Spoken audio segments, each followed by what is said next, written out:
CEA's calmness over steep fall of rupee ignores key risks to India. If not taken seriously, Indian economy will have to pay heavy price.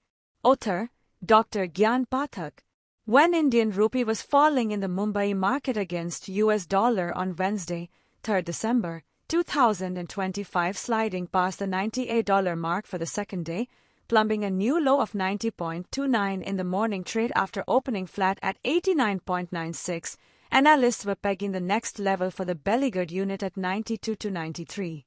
However, the chief economic advisor of the Government of India, Anantha Nageswaran, was audaciously saying in an industry event in the same city, it will come back next year. Right now, it's not hurting our exports or inflation. I am not losing my sleep over it. If it has to depreciate, now probably is the right time. CEA's calmness over the fall of rupees was surprising for many since it ignored certain key risks to India. His statement was merely economically comforting and politically convenient, which only reflected a technocratic optimism that sits uneasily with the structural realities of the Indian economy. CEA was actually underplaying the political cost of inflation, which is not merely a macroeconomic variable, but also a political variable. 3 factors should be taken seriously in this regard.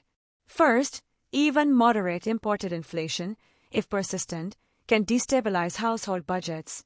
Secondly, the government absorbs part of rising international prices through excise cuts or subsidies. And thirdly, this fiscal burden has political consequences, especially before elections. By claiming that depreciation is not hurting inflation, the CEA effectively dismisses the lived inflation of ordinary citizens, especially food and fuel inflation that disproportionately affects the poor. The statement glosses over the politics of price stability in a consumption-heavy economy where wages lag price increases. CEA's overconfidence masks India's external vulnerabilities. The CEA's assurance that the rupee will come back next year ignores the deeper structural imbalance. India imports far more than it exports, and its export basket remains low value and commodity sensitive. Politically, presenting depreciation as harmless allows the government to avoid difficult questions. First, why has export competitiveness stagnated despite multiple schemes? Why is domestic manufacturing still heavily import-dependent? Why does India still lack resilient supply chains despite a decade of Make in India? CEA's optimism avoids confronting these fundamental vulnerabilities, which weaken India's bargaining power in the global economy. Apart from that, CEA, by making this statement, was shielding government's performance narratives. The assertion that now is the right time for depreciation subtly shifts the narrative. It frames the rupee's fall not as a sign of weakness but as a strategic adjustment. Politically, this serves 2 purposes. First, protect the government's economic image by implying the depreciation is expected and benign. Secondly, preempt criticism from opposition parties who link rupee weakness to poor economic management. Yet global investors interpret persistent currency depreciation differently, often as a signal of structural weaknesses, rising risk, and poor policy credibility. The CEA's narrative avoids acknowledging this reputational risk. CEA's statement also ignores distributional consequences. It is a well-known fact that depreciation does not hurt all groups equally, and the winners and losers are politically salient. Winners of the fall of rupees would be exporters, IT, textiles, pharma, and outsourced services sector. Losers will be import-dependent SMEs, consumers, students studying abroad, all dependent sectors, aviation, transport, and state governments facing higher subsidy burdens. By declaring the depreciation harmless, the CEA sidesteps the uneven burden it places on different segments of society. This is a political issue, not a purely macroeconomic one. When we consider rupee depreciation as a substitute for structural reform, we have also a different picture.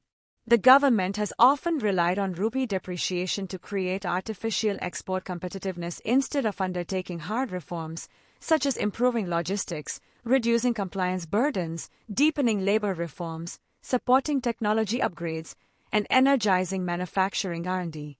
Depreciation offers a temporary illusion of competitiveness, but it does nothing to fix structural inefficiencies. Therefore, the CEA statement implicitly reinforces this complacency. Economists inside the government often portray shocks as manageable to maintain public confidence. However, when the rupee loses value, external debt becomes costlier, inflation passes through supply chains, people do not care about macroeconomic optimism. They care about prices, jobs, and household stability. The CEA's tone of not losing sleep conveys a detachment from the socio-economic anxieties of millions of Indians living with high food inflation and stagnant real wages. In brief, CEA's statement is politically convenient and economically risky narrative. It can be technically defensible in the immediate term, but in the long term, it is politically and structurally problematic. They underplay the risk of imported inflation, ignore India's weak export diversification, dismiss real household stresses, provide convenient cover for the government, and reinforce reliance on currency depreciation instead of reform. He is partly right while asserting the current depreciation is not hurting exports, but has important caveats. Merchandise exports have high import content, electronics, chemicals, and engineering goods, which will become costlier and limit gains. Further, if global demand slows, example US or EU slowdown, a weaker rupee won't automatically boost exports. Rupee's depreciation is not hurting inflation is true only in short term. However, in medium term it is more uncertain. From a macroeconomic perspective, right time for depreciation is defendable, which economists call a controlled, timed flexibility approach, but rupee will come back next year is speculative, since it will depend on several factors such as US Fed rate cycle, crude oil prices, global risk sentiment, India's trade deficit, and FPI flows. Therefore, recovery is extremely uncertain. A wiser stance would combine realism with vigilance, not complacency wrapped in technical language.